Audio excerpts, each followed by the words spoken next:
Papo Mineiro hoje, nós teremos uma prosa médica e também científica com o professor, empresário e oftalmologista, Dr. Ricardo Guimarães, com doutorado no FMG, pós-graduação na França, Inglaterra, Estados Unidos.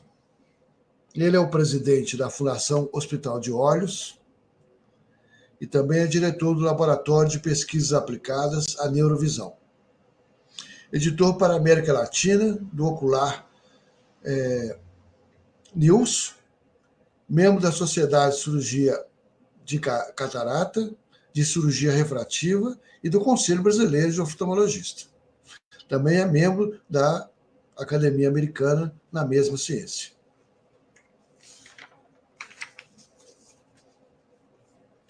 Ele atuou como diretor da Associação Médica de Minas Gerais, também no Conselho Regional de Medicina, também foi presidente da Sociedade Brasileira de Cirurgia Refrativa, diretor internacional da Sociedade de Medicina Refrativa Internacional, presidente do Comitê de Saúde da ANCHAM, membro do Conselho Consultivo do IBMEC, membro do Conselho Consultivo da Faculdade de Pitágoras e é o atual cônsul honorário do Canadá em Minas Gerais.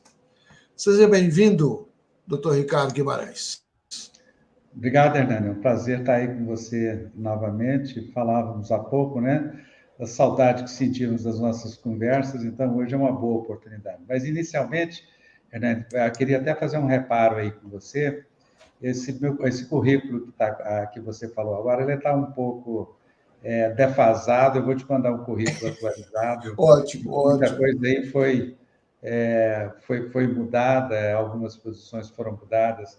Depois eu atualizo para você. Mas, perfeito. De qualquer maneira, muito obrigado pelo convite e pela oportunidade de estar compartilhando aí com seus inúmeros e grande audiência um pouquinho do nosso bate-papo aí, que sempre foi muito interessante, né, Hernani? Claro. Então, nós vamos contar um pouquinho da sua história, né? Onde é que você nasceu, como é que você chegou até a medicina? Então, não é um caminho muito direto, até porque eu não tenho parentes médicos diretamente.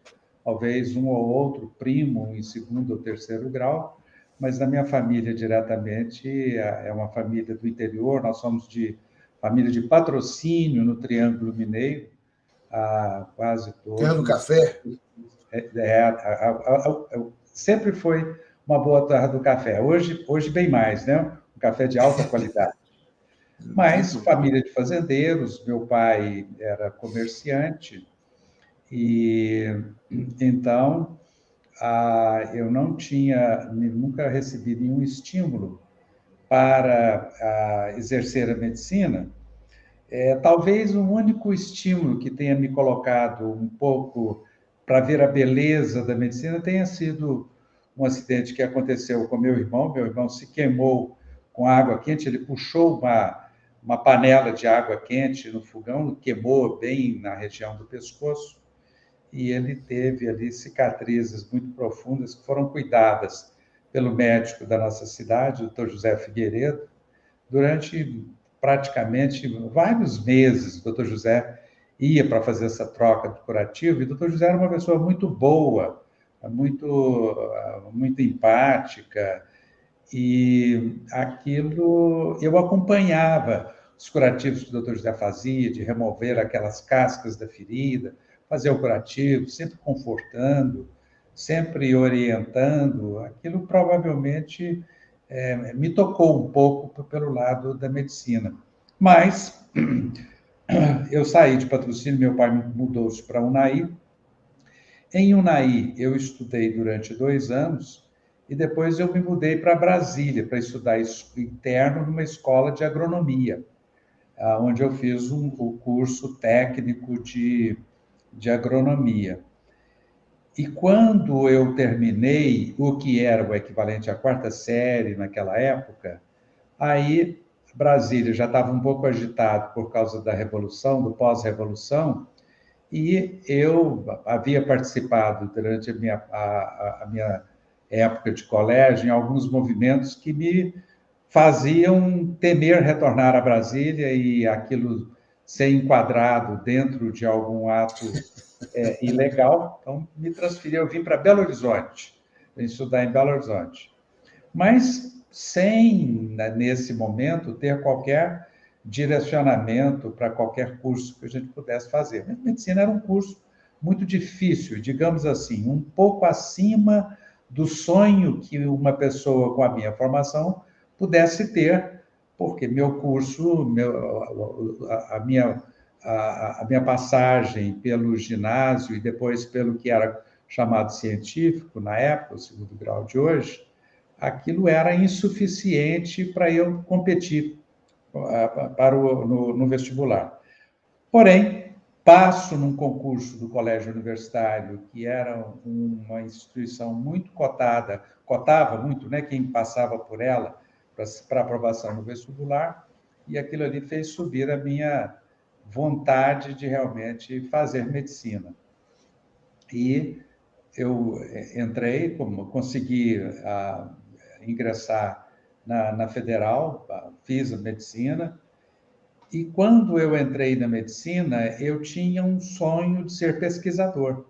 Esse era meu maior sonho. Eu não olhava muito a medicina do ponto de vista clínico ainda não. Meu pai era um sonhador e ele sempre contava história de grandes inventos, né, de grandes biografias. A gente assinava as seleções do Reader's Digest e nessas seleções tinha sempre ali a histórias comoventes, né, meu perfil, meu tipo inesquecível, que eram algumas biografias muito bem escritas a respeito das pessoas, e aquilo me fez incorporar o espírito ali de muitas pessoas famosas, sejam médicos, sejam políticos.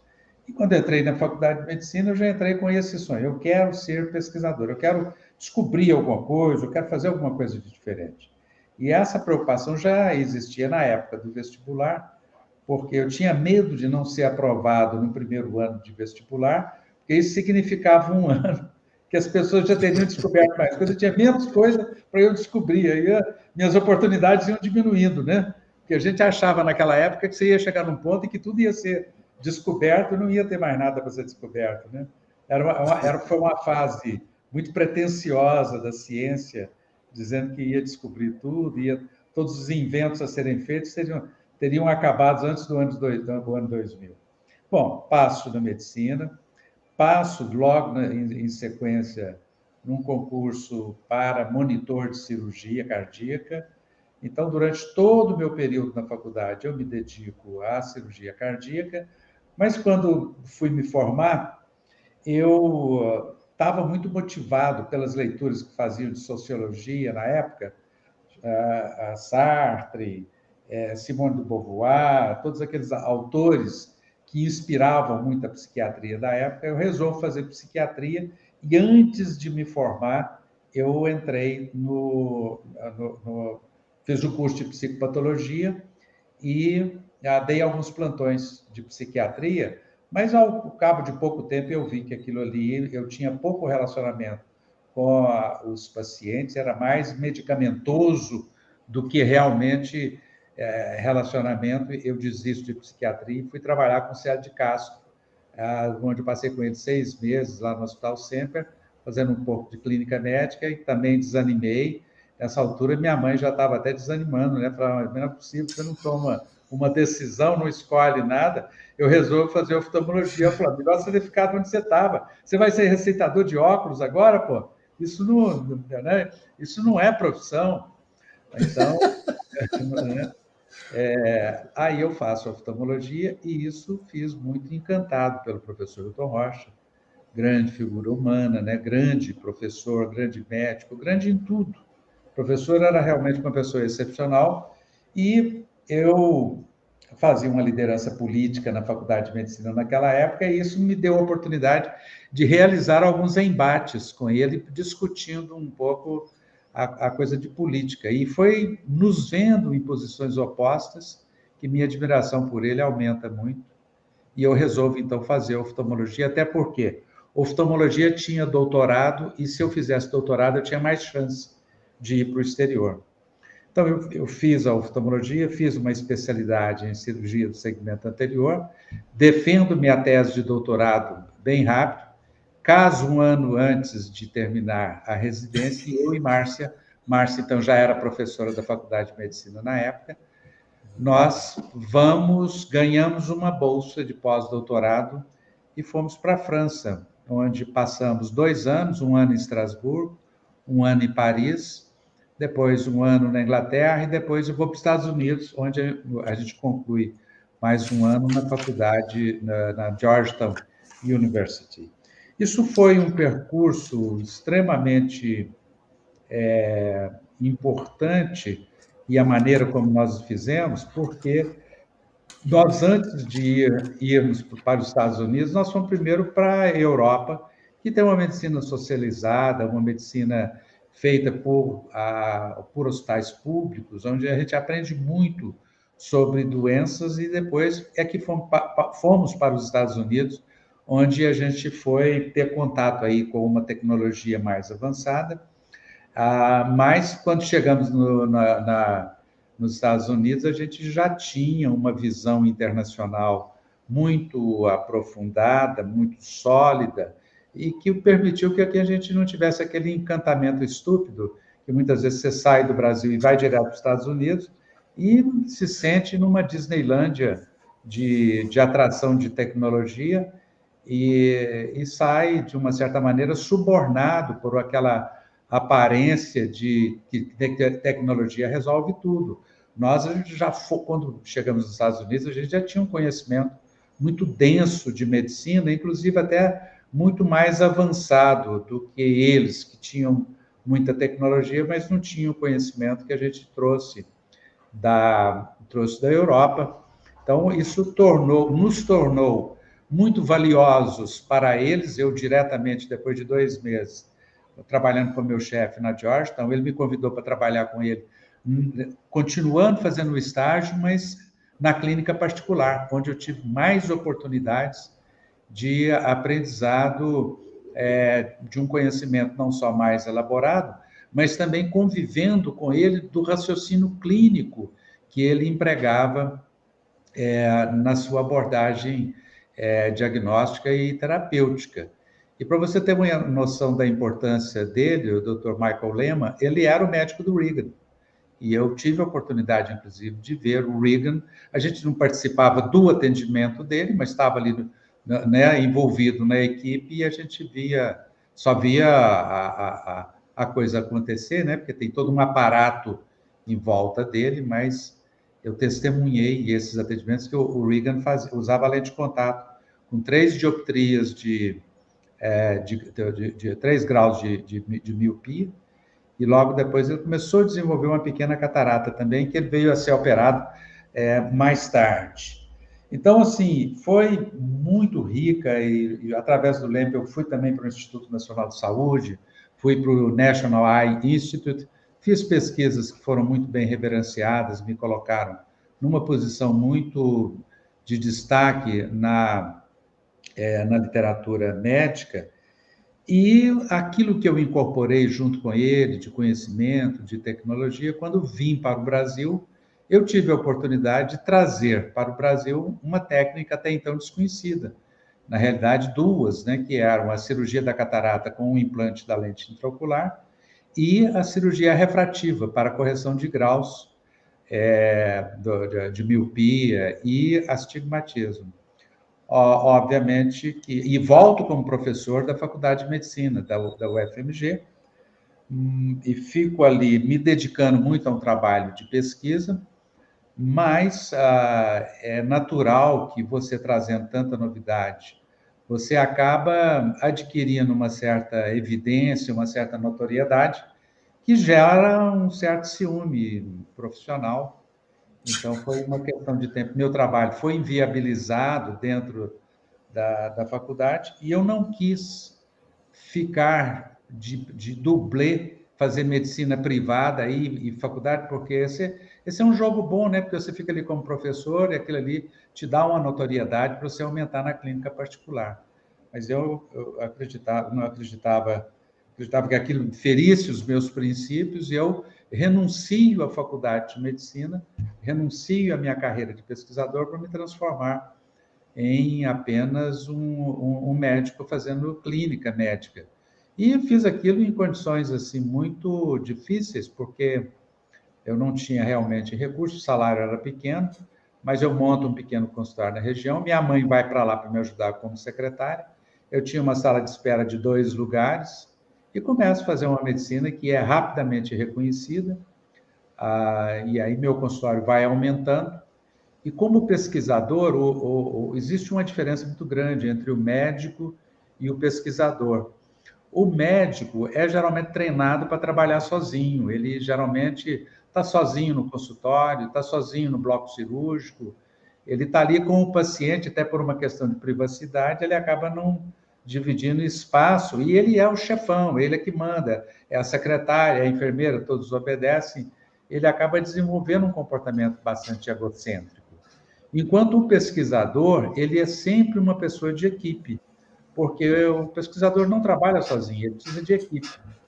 E na França, quando você vai para lá e você vai trabalhar numa equipe de pesquisa, eu fiz sempre pesquisa na França, a primeira obrigação que eles te dão é compartilhar o conhecimento dos times com outros times, porque é o trabalho mais chato que o pesquisador tem que fazer é esse. Então, você chega lá numa condição de estagiário, então, fala, toma aqui, quem vai participar da reunião é você vai falar isso, isso e aquilo, e você faz um relatório do que você ouviu e traz para cá.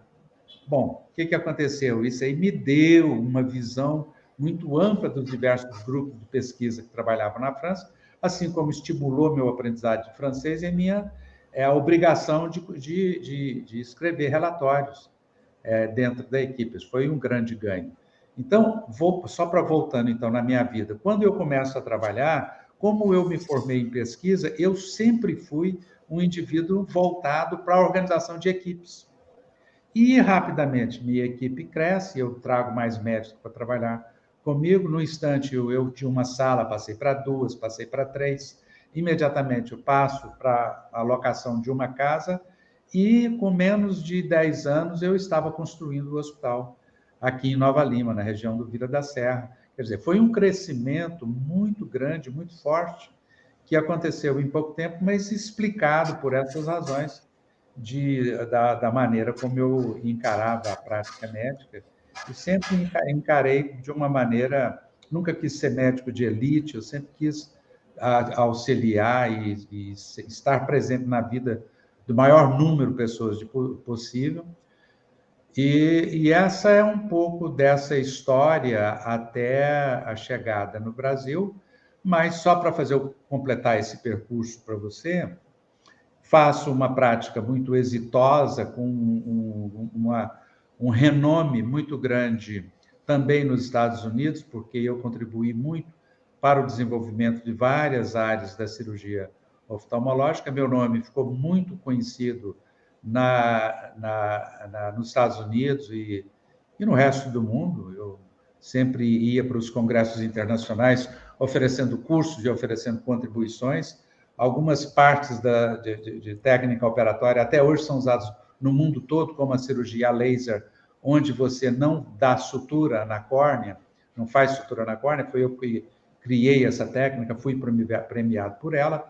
Logo, sou eleito em eleição direta diretor da instituição mais famosa de cirurgia refrativa nos Estados Unidos, e esse caminho vai, assim, muito bom, até que em 2001 eu tive um acidente automobilístico, aeronáutico, eu tive que fazer um pouso forçado com o meu avião indo para Guarapari, me queimei, eu e Márcia me queimamos, mas a Juliana, minha filha, e uma amiga dela dos Estados Unidos estava chegando aqui, não tiveram absolutamente nada, nada, nada. Nós queimamos tentando sair do avião. Essa queimadura nos levou a uma internação de 4 meses, sendo que 2 meses foram em coma, e volto bastante prejudicado fisicamente.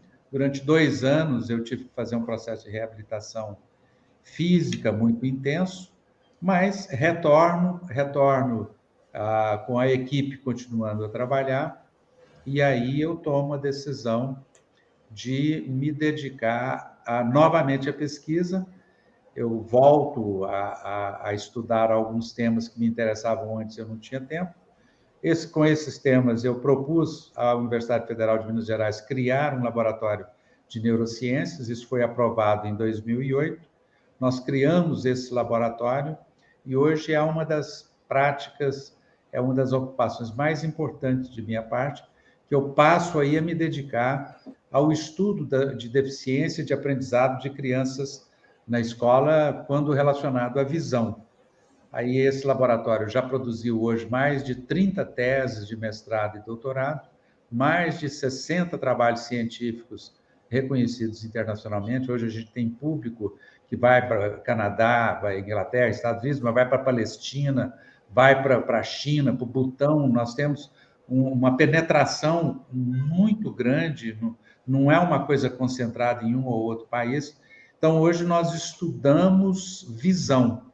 E esse estudo da visão nos levou a um outro conhecimento e um outro estudo, que é a relação, que hoje é desconhecida, mas é muito importante, entre distúrbios visuais e distúrbios mentais.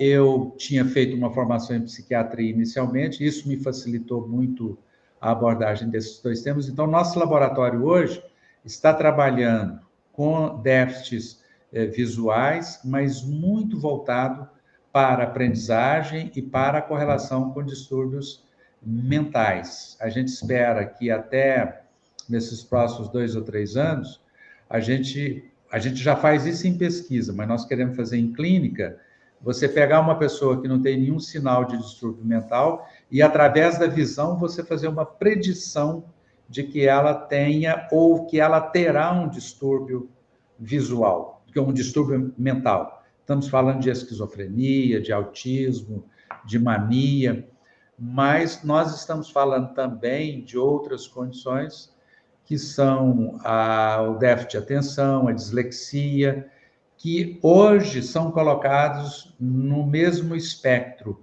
A última classificação internacional dessas doenças resolveu que ela não faria um diagnóstico separado em escalas. Então, déficit de atenção, dislexia, e a mania, esquizofrenia, e autismo, isso entra dentro de um espectro só. O momento hoje é esse, é de continuar trabalhando em ciência, continuar contribuindo para a oftalmologia, trabalhando muito dentro desse foco, e fui convidado também para ocupar a presidência da União Brasileira de Qualidade, que funciona na FIENG, e fiz isso com o objetivo de trazer qualidade também para a medicina, né? Trabalho em outros projetos também, pensando sempre na modernização da medicina. E não poderia deixar de dizer, hoje, o estudo da inteligência artificial aplicada à medicina, aplicada à oftalmologia especialmente, é minha grande ocupação. Tentei sumarizar um pouquinho, depois, claro, se você tiver interesse, a gente penetra um pouco mais em cada um desses temas. Mas, assim, como você deu um espectro bastante da sua experiência, mas você também criou também uma faculdade durante um curso de medicina, né? Vespasiano. Como é que foi essa experiência? É muito interessante, a gente acaba criando uma reputação de você ser uma pessoa de qualidade, de você ser um bom gestor, né, de boas decisões. Então, é muito comum que colegas em dificuldade, eles nos procurem para falar assim, o que eu faço, né? Na busca de um conselho. Naquela época, eu estava com o projeto de construir uma cidade médica na região do aeroporto de Confins. E nós fizemos, inclusive, com apoio de investidores, a gente fez a aquisição de alguns terrenos dentro daquela região, e eu tinha levado para o governador, na época, a professora Anastasia, esse projeto de levar a cidade médica para aquela região.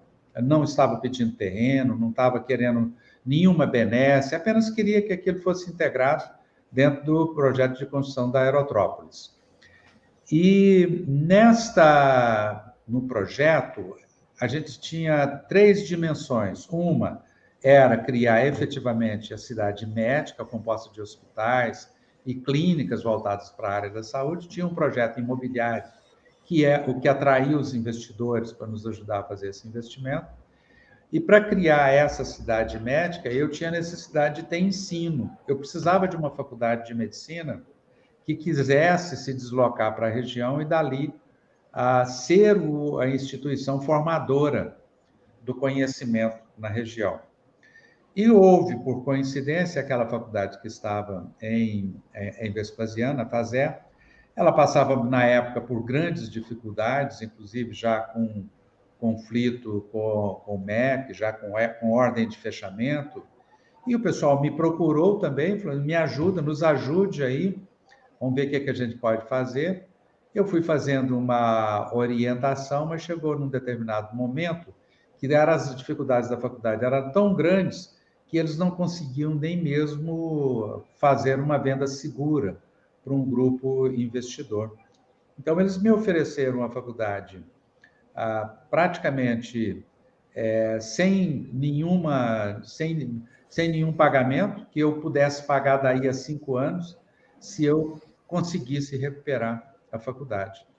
Então, eu peguei a faculdade já com mandado de segurança para evitar o fechamento pelo MEC, fizemos um investimento em qualidade muito grande dentro da faculdade, e em 4 anos nós saímos de ordem de fechamento com nota 2 para nota 5, que é a nota máxima. Ela se transformou na melhor faculdade de Minas, de longe a melhor faculdade. A gente atraía já alunos de todo o Brasil. Eu tinha um projeto de criar uma escola de engenharia médica em parceria com a UFMG também. Então, esse projeto, ele vinha muito bem, mas aí quando veio a pandemia, eu vi que não haveria mais oportunidade para o ensino presencial, que haveria um período de grandes dificuldades, e eu aceito, então, efetuar a venda dele para uma outra instituição, que foi a Ânima, que mantém lá uma faculdade de boa qualidade. Do meu ponto de vista pessoal, eu acredito que tenha sido uma das maiores honras que um médico pode ter é retribuir a formação que ele recebeu, seus professores, formando e ensinando outros alunos, onde eu, muito mais que medicina, sempre tentei passar para os alunos, e tenho certeza que consegui, passar uma visão de medicina como uma nobreza maior, da importância e privilégio que o médico tem de exercer uma profissão que é baseada numa relação de ajuda, e passar esse lado ético, esse lado moral da medicina. Eu tenho certeza que eu passei isso para todos eles, alunos que compartilharam comigo aquela formação. Então, para mim, foi uma experiência extremamente rica do ponto de vista pessoal, entendeu? Eu valorizo mais. Eu sou desses que acreditam que a vida na Terra é uma oportunidade de você crescer moralmente, espiritualmente, que cresça até financeiramente, mas o mais importante é o seu crescimento cognitivo e espiritual, porque a vida é muito rápida, né, Hernando? Depois que a gente passa por um certo tempo, você vê, um instantinho a gente chega lá, não é? E que conta mesmo é você olhar pelo retrovisor, o para-brisa já vai ficando pequenininho, e você olha para aquele retrovisor enorme que está ali e vê que deixou para trás muita coisa boa, deixou muito reconhecimento. É muito bom você, todo lugar que você vai, as pessoas te cumprimentarem e te prestar ali um tributo de admiração, de reconhecimento, né? Isso é muito gostoso, né? E ver os filhos falarem isso, papai, eu fui naquele lugar e a pessoa te conhece, a pessoa te agradece, a pessoa isso, aquilo. Acho que esse é o maior tesouro que a gente carrega conosco. Agora, é interessante porque, apesar que eu não fui só aluno, porque eu também não sou médico, mas a gente aprende de diversos modos, né? Então, a questão da importância que você dá para a medicina preventiva, isso me convenceu, e há anos, né? Eu executo isso, né? Há muitos anos, né? Porque a gente já conhece há muitos anos. Então, eu executo isso, né? Então, eu queria que você falasse um pouquinho sobre essa questão da prevenção. Então, a maneira como a gente faz saúde é muito burra, né? Você espera quebrar o seu carro para depois ir na oficina. Você não consegue reconhecer que tem um barulhinho ali que tem que fazer manutenção. Aliás, você cuida melhor da gasolina do seu carro, da troca de óleo, da troca de peça, do que de você mesmo, né? Uma vez que você tem disciplina para cuidar do seu carro, lavar direitinho, mas não tem disciplina, às vezes, para cuidar de você. E, às vezes, colocando gasolina de má qualidade, ou seja, comendo o que você não deve, bebendo o que você não deve, fumando o que você não deve, se intoxicando. Eu tenho certeza que você não colocaria um óleo de má qualidade no seu carro, mas você faz isso com você. Então, você se adoece, né? A doença vem hoje pelas nossas próprias mãos. Então, foi aí antes dos anos 90, final dos anos 90, que o José Guerra, diretor o presidente da Associação Médica, falou: "Ô, Ricardo, você que está muito envolvido com tecnologia, você sempre está com um negócio avançado, e é o seguinte, vai ter um congresso aí da Associação Médica e nós vamos falar lá do bug do milênio. Então, fala para nós que diabo desse bug que vai atingir todo mundo, acho que vai pegar nós médicos também, então fala para nós sobre esse negócio aí." Aí eu fui estudar aquilo ali, bug do milênio. E comecei a estudar um pouco de futuro da medicina, o que vinha. E isso me levou a dois pontos. Em primeiro lugar, não tinha jeito de acontecer bug do milênio com a medicina, porque medicina era analógica. Ainda é até hoje, mas ela era essencialmente analógica. Bug do milênio, bug é coisa de computador. Eram pouquíssimos os médicos que usavam recursos de informática naquela época. Então, a primeira coisa, não tem bug do milênio, mas aí minha palestra acaba. Eu vou falar de quê? Então, nós vamos falar da nova medicina. E naquela época estava surgindo um conceito que era chamada medicina dos 4 Ps. Porque com o surgimento do computador, supunha-se, e na época Google, Microsoft tinha lançado programas em que você colocava seus dados e eles usavam algoritmos para fazer predições de saúde para você. Isso não deu certo para eles, mas foi uma iniciativa provocativa para aqueles que se interessavam pela estatística, pela epidemiologia, e eu estava entre esses porque eu, na realidade, eu sou a primeira pessoa a fazer da área da saúde a estudar computação na UFMG. Quando chegaram os primeiros computadores da UFMG, eu pedi para o professor Hilton Rocha para eu fazer meu curso de treinamento. E na época, inclusive, foi uma coisa até revoltosa, porque para que um médico quer estudar computador? O próprio professor Hilton Rocha falava assim: "Mas você quer saber computador por quê?" Eu falava: "Porque lá tem uma inteligência que é o futuro." Então, eu começo a estudar. Eu tinha uma formação muito boa de BASIC, de COBOL, de linguagem, de linguagem computacional. Isso, aliás, me promoveu muito quando eu fui para o exterior, né? Em todos os lugares que eu fui, esse conhecimento sempre me colocou em contato com a elite de quem trabalhava com isso, que os primeiros médicos que trabalhavam com computação eram pessoas realmente muito diferenciadas. Mas aí, quando eu começo a estudar como é que é essa medicina do futuro, havia essa proposta do 4Ps, a medicina do 4P. O que nós estamos falando de 4P? Estamos falando de quê? Primeira coisa, a medicina é personalizada, ou seja, eu vou fazer uma medicina para você, não existe uma medicina para todos, que era o que a gente estudava nos livros médicos até então. Uma medicina, assim, o que eu faço para o João, eu faço para o Manuel, eu faço para o Joaquim. Mas peraí, o Joaquim mora na cidade, o Manuel mora na fazenda, o José é viajante. Não, mas a medicina, a dosagem, é tudo igual. Então, não pode. Eu não posso fazer uma medicina para cada um. Eu tenho que personalizar essa medicina. Na época, ainda não dizia isso. Esse é o primeiro P.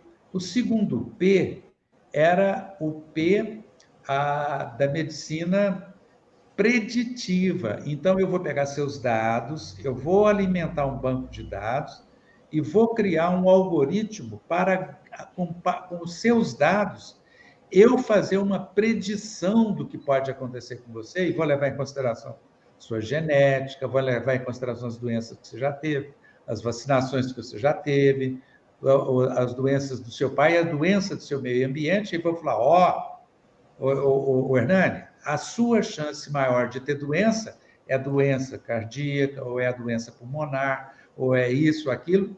Então, se nós sabemos o que vai acontecer com você, não é lógico que você faça uma prevenção? Então, você pegou o terceiro P, personalizada, preditiva e depois preventiva. Então, vou fazer uma medicina preventiva com você. Mas, espera aí, Hernani, se você não se cuidar, se você não parar de fumar, se você não fizer isso, se você não comer melhor, se você não fizer prática de exercício, etc., não vai adiantar, cara. Eu preciso do quarto P. Qual é o quarto P? Da sua participação. Então, personalizada, preditiva, preventiva e participativa por parte do paciente. Então, quando eu começo a estudar essas coisas, eu vi que havia um grande espaço para a gente poder trabalhar a qualidade da atenção médica aqui no Brasil. E comecei a fazer essa pregação, fui muito bem recebido, mas eu queria fazer isso começando na escola pública. E aí, eu, dentro da universidade, já com a participação do professor Pinotti, nós criamos um programa na Universidade Federal de Minas Gerais, chamado Bom Começo, que a gente ofereceu gratuitamente a todas as escolas, que incluía mais de 40 atividades, para você pegar uma criança aos 7 anos de idade, ou 6 anos, ela entrou dentro da escola, eu vou começar a monitorar a saúde dessa criança para que eu possa documentar o crescimento, o desenvolvimento, para com esses dados criar esse algoritmo. E durante esse período na escola, nós vamos incluir entre as matérias algumas coisas de bom cuidado de saúde, tomando, inclusive, o cuidado de fazer com que esse banco de dados ele servisse, em primeiro lugar, para o técnico de saúde da escola, para saber qual criança ele tem que monitorar, porque tem uma que tem a epilepsia, a outra tem uma coisa, uma toma remédio, a outra não toma remédio, como é que é? Ela faz esses exames, se essa criança passar mal, ela consulta imediatamente o pai, e ela já tem ali uma lista do que fazer se essa criança sofre epilepsia, tiver um ataque que tem para fazer para ela. Eu estou gerando um banco de dados para o professor, para quando mudar de turma no ano seguinte, ele já sabe quais são os deficientes visuais, auditivos, ou que merecem ter algum cuidado. Isso podia ser usado para a educação também. Essas informações vão para um banco de dados da prefeitura, para ela monitorar epidemiologicamente a saúde em todas as escolas. Isso aí ele não precisa do nome dos alunos para guardar o sigilo. Então, isso aí dava para ele uma informação que está tendo um episódio de diarreia numa escola, ou que a escola de uma determinada região são obesas e ele precisa fazer alguma prática, né? Gerava um banco de dados também para o pessoal que estuda os distúrbios de aprendizagem relacionados à saúde e, principalmente, gerou para a criança e gerava um banco de dados para a família também, para saber que se cuidar. Mas o mais maravilhoso disso é que eu podia identificar as famílias que nós convidamos para participar de um exame de saúde. Você coloca um aparelho de pressão aí na praça, cheio de gente querendo fazer um exame. Já imaginou se você oferece a escola para a família ir lá no final de semana, transformar aquilo num posto de saúde? Porque o posto de saúde não é um posto de saúde, é um posto de doença. Ele cuida da doença, mas a escola não, ela cuida da saúde, porque ela vai te ajudar a monitorar a sua saúde. Então, quando eu identifico essas famílias que vão lá para valorizar e sentir-se valorizado pela criança o filho que está estudando ali, isso gera, inclusive, ações de manutenção da escola, os pais colaborando, como é feito no Japão, na Coreia. E vai reformar a escola é o pai, não é por causa do dinheiro, não. É para que ele se sinta orgulhoso daquela escola e a valorize mais. Mas mais do que tudo é identificar as doenças da família e pegar aquela criança e transformar ele no mini embaixador de saúde, por exemplo. Na casa de uma pessoa tem pressão alta, nós vamos caprichar no ensino de pressão alta para essa criança, porque ela vai ser um agente de saúde dentro da escola, porque a criança convence a família. É A claro, criança não tem convence, dúvida. nos convenceu de ecologia. Esse programa é fantástico, né? Esse programa é fantástico. Maravilhoso, maravilhoso, mas no Maravilhoso. Brasil, como tudo, né? Se não tem comissão, é difícil. Mas está aí, né? Está aí, a gente vai falando até chegar, né? E agora, assim, nós estamos passando um pouquinho do nosso tempo, mas tem duas coisas que eu quero que você mencione, né? Você disse que você está assumindo a presidência da UBQ. É a União Brasileira de Qualidade. Nacional. Ela é uma instituição nacional. Ela se localiza na FIENG, né? Lá na Federação das Indústrias, mas ela é uma instituição nacional. Muito bem. Quando eu assumi, como eu te falei... Hein? Pode falar.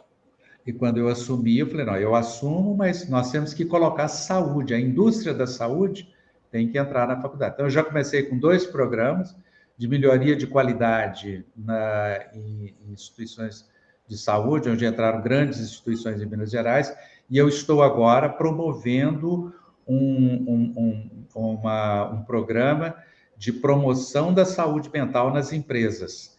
Esse é um projeto que nós estamos fazendo agora, porque você sabe que a gente vive um momento de muitos distúrbios mentais. Nós estamos falando hoje que 1 em cada 4 pessoas no mundo, e o Brasil, inclusive, e talvez o Brasil tenha até mais do que isso, é portador, será ou já foi portador de um distúrbio mental. Alguns deles graves, e que, se você trabalhar a empresa para criar um ambiente mais favorável, menos discriminativo, e você dessensibilizar as pessoas para a doença mental, porque ficar doente pode fisicamente, mas mental você esconde de todo mundo, porque você tem medo da tarja, né, da identificação. Se falar que você é um doente mental uma vez, nunca mais aquilo afasta de você. Então, eu quero dessensibilizar a empresa e fazer com que esse tema seja trazido com mais naturalidade e que a própria empresa ofereça mecanismos de proteção e acolham essas pessoas em sofrimento para que eles não passem para o outro lado, porque quando você passa para o outro lado da doença, é difícil você voltar para trás. Então, isso que a UBQ hoje faz muito, mas trabalha com o programa Lean, trabalha com 5S, trabalha com esses projetos dentro da empresa. As grandes empresas de Minas Gerais estão associadas ao UBQ. Petrobras... E, por fim, o consulado do Canadá ainda está com você? Não, o consulado do Canadá, cresceu o movimento, eles passaram, agora trouxeram um canadense que cuida do projeto, ele já precisava ter alguém se ocupando em tempo integral ao consulado. Eu não tinha mais o tempo necessário para dispensar. Beleza, muito bem. Então, mas essa questão da qualidade é muito importante. Muito, Ricardo, né? Tudo que nós fazemos. Ricardo, agora nós passamos um pouquinho do tempo, mas foi muito bom, muito explicativo, foi excelente. Queria que você deixasse uma mensagem. Então, esse é realmente um momento de mensagem, né? Porque nunca passamos por tantas angústias e por tantos desafios, tanto no plano nacional quanto no internacional. Nós estamos aí, cada dia acordamos, e se houver uma notícia de uma grande guerra, não será surpresa, porque ela está se anunciando aí em todos os tempos. Passamos por momentos de grande angústia nacional também, nesse embate político que se trava no Brasil e que nos polarizou de uma maneira muito radical. E passamos por momentos de incerteza também com a entrada da inteligência artificial, que toma de muitos de nós suas oportunidades de trabalho, vai com certeza substituir muita mão de obra para aqueles que não conseguirem incorporar, não conseguirem se integrar e saber aprender a utilizar a ferramenta da inteligência em seus trabalhos, em suas profissões, é um momento realmente angustiante, mas é um momento também da gente desenvolver a nossa espiritualidade. São nesses momentos que a gente precisa, que a gente recorre, seja para aqueles que acreditam diretamente em Deus, através de qualquer religião, né? O homem não vive sem religião desde os primórdios. Nós precisamos dessa espiritualidade, que pode vir de religião, mas pode vir também da nossa consciência, da nossa mentalização, né? É um momento de voltarmos para dentro, cultivo de valores, e fazer esse enfrentamento com um espírito mais livre, mais aberto, com muita oração para aqueles que oram, boas práticas e suporte àqueles que precisam, porque a oportunidade de poder servir é que nos faz crescer, não tem outra coisa que nos faz crescer. Nos liberarmos um pouco do consumismo e caminharmos em direção à espiritualidade. Acho que minha mensagem é um pouco nessa direção, né? Muito bem.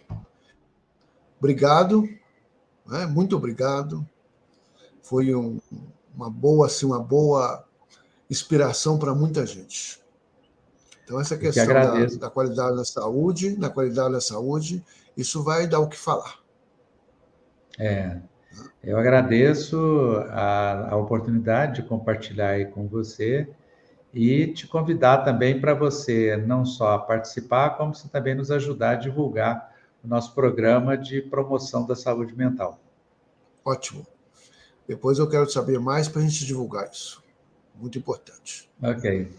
Bom, muito obrigado, um grande abraço. Até mais.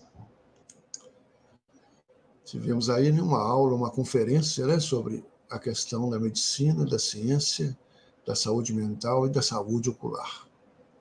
Tudo tem que ser feito com qualidade. Até o próximo Papo Mineiro. Forte abraço.